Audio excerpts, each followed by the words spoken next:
Pepe Orsini. Pepe Orsini of the Roman Maximus clan. He is the Grey Pope and is the king of the Holy Roman Papal bloodlines. Above the Rothschilds and Rockefellers but in line and of equal stature to the Breakspear, Aldobrandini, and other papal bloodlines.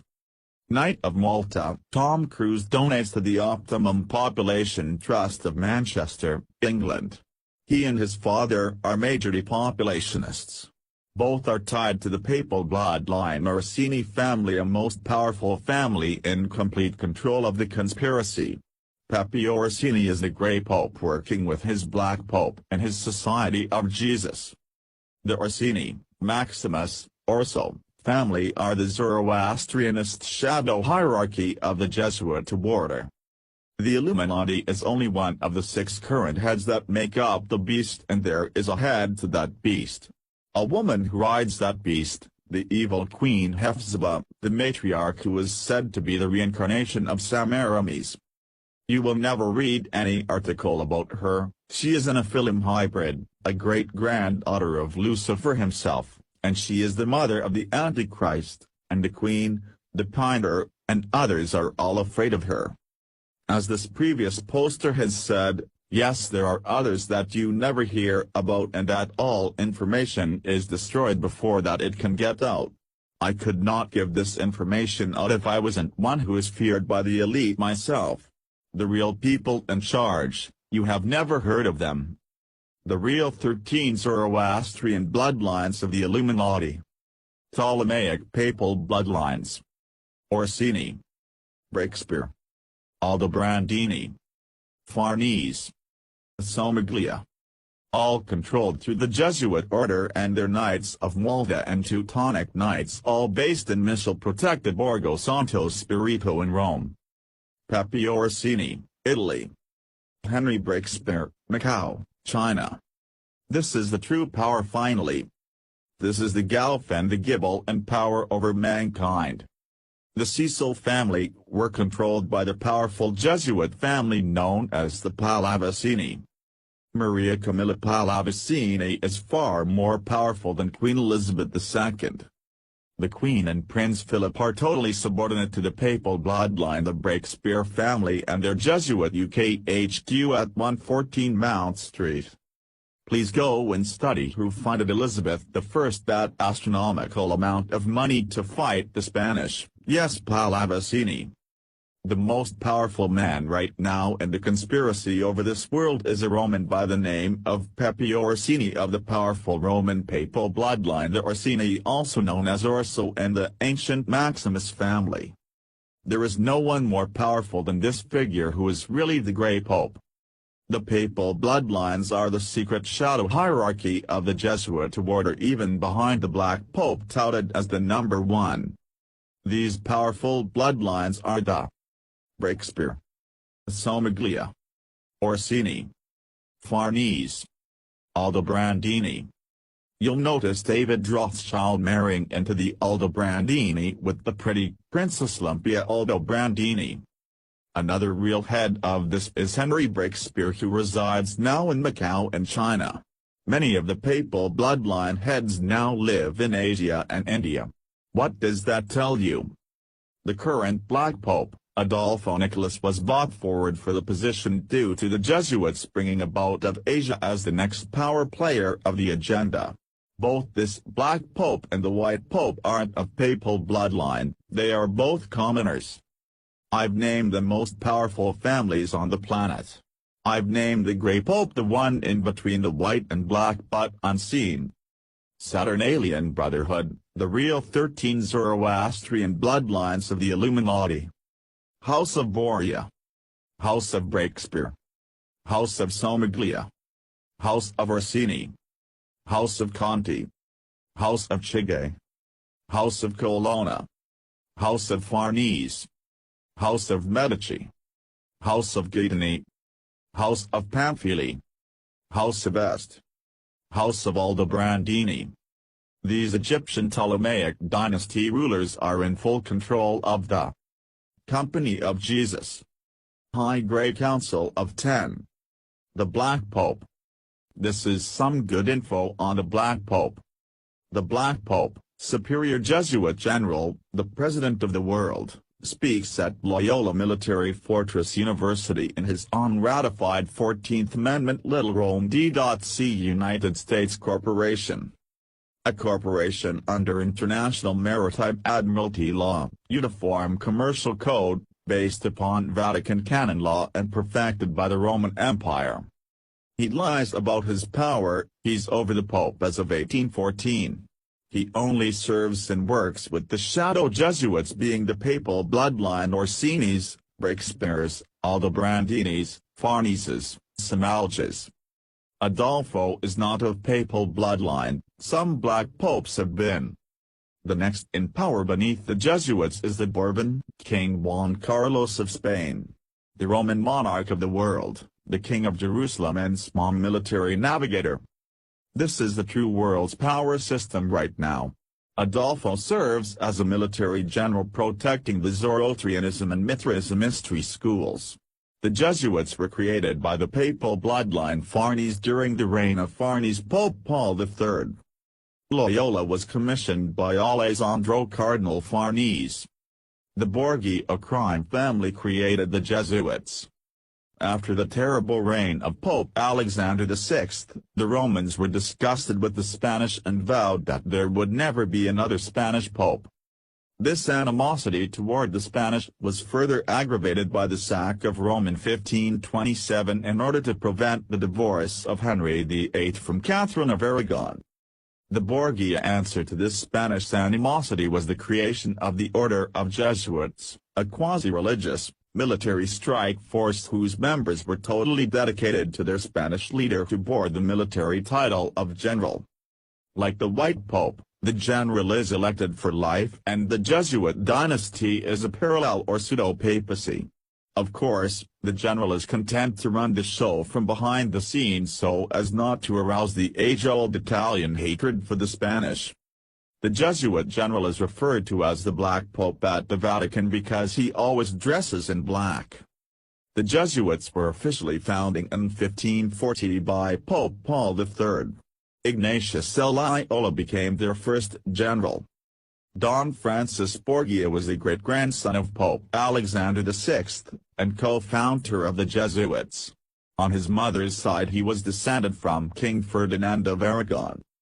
The Spanish controlled the Vatican through the Jesuits.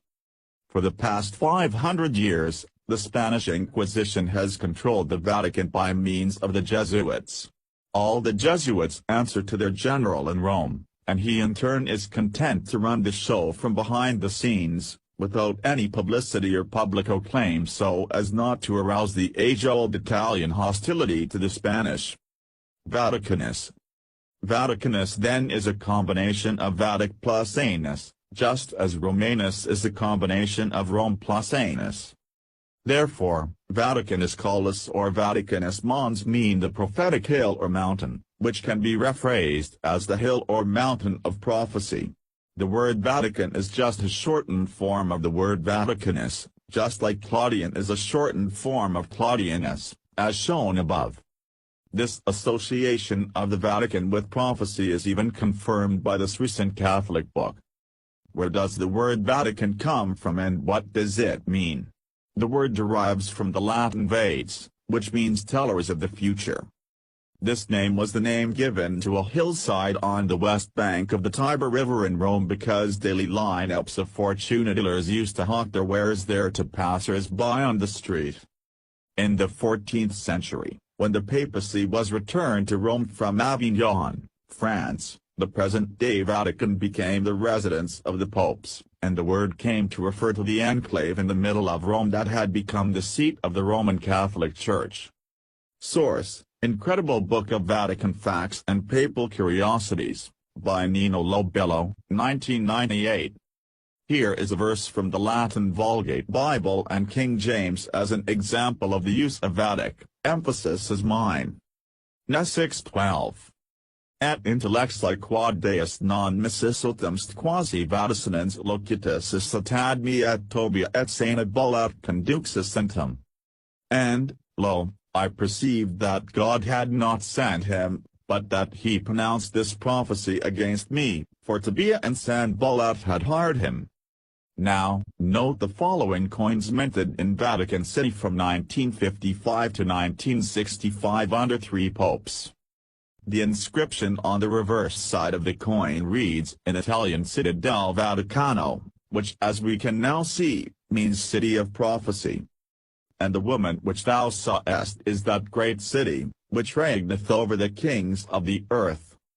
There is also a woman on the reverse side, and at her feet is her title, Fides, which means faith.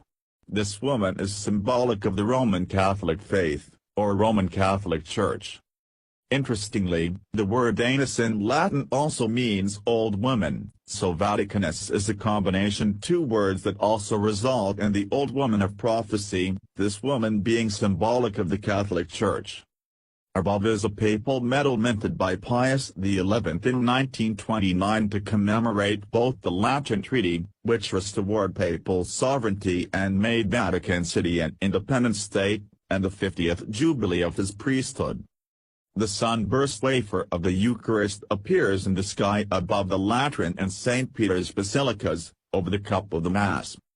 Here is a photo of the same symbology of the cup and wafer host of the Catholic Mass, used in the window of the Church Dominus Flevit on the Mount of Olives, overlooking the Temple Mount of Jerusalem, online at Christus Rex. Note the wavy sunburst pattern around the cup. Fides, the Catholic faith, holding the golden cup of the Mass, portrayed by Lorenzo Sabatini and his assistants from 1573–1576 on the vault of the first Sala de Focani, the Vatican.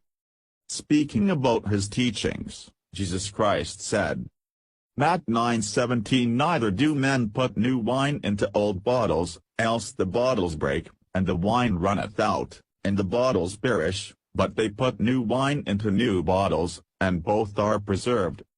This is the title page of a Roman Catholic missal, published in 1779, which depicts a cup holding fides. The missal contains the prayers said by the priest at the altar as well as all that is officially read or sung in connection with the offering of the holy sacrifice of the Mass throughout the ecclesiastical year, according to the Catholic Encyclopedia. Can it be any plainer that the Catholic Church has indeed adopted the symbology of a woman holding a golden cup, precisely as described, and in fulfillment of the prophecy of Revelation 17? Indeed, and it would seem that no other Christian denomination but the Catholic Church has depicted itself in this manner. Papal Rome symbolism of fides apparently originated with ancient pagan Rome. On the left is a strikingly similar Roman denarius, with fides holding military standards, a common theme on coins from ancient Rome, depicting a military faithful to the reigning emperor. Here is another sculpture of fides, titled The Triumph of Faith Over Idolatry by Theogene Baptist, in Rome's Chiesa del Gesù, the Jesuit Church of Rome. This sculpture is on the left side of the tomb of Ignatius Loyola, the founder of the Jesuits. Ignatius Loyola. Rev 12:3 And there appeared another wonder in heaven, and behold a great red dragon, having 7 heads and 10 horns, and 7 crowns upon his heads. Rev 12:4 And his tail drew the third part of the stars of heaven, and did cast them to the earth. And the dragon stood before the woman which was ready to be delivered, for to devour her child as soon as it was born. Rev 12:9 And the great dragon was cast out, that old serpent, called the devil, and Satan, which deceiveth the whole world, he was cast out into the earth, and his angels were cast out with him. The above verses make clear, in even superficial reading, that the great red dragon is Satan. But there is another relationship that is not as readily apparent. Verse 4 is referring to the birth of Jesus, and Satan's attempt to kill the infant Jesus. Satan, however, did not attempt this act of murder on his own. He made his attempt through the power of one man on earth. This man is identified. Matthew 2:13 And when they were departed, behold, the angel of the Lord appeareth to Joseph in a dream, saying, "Arise, and take the young child and his mother, and flee into Egypt, and be thou there until I bring thee word, for Herod will seek the young child to destroy him."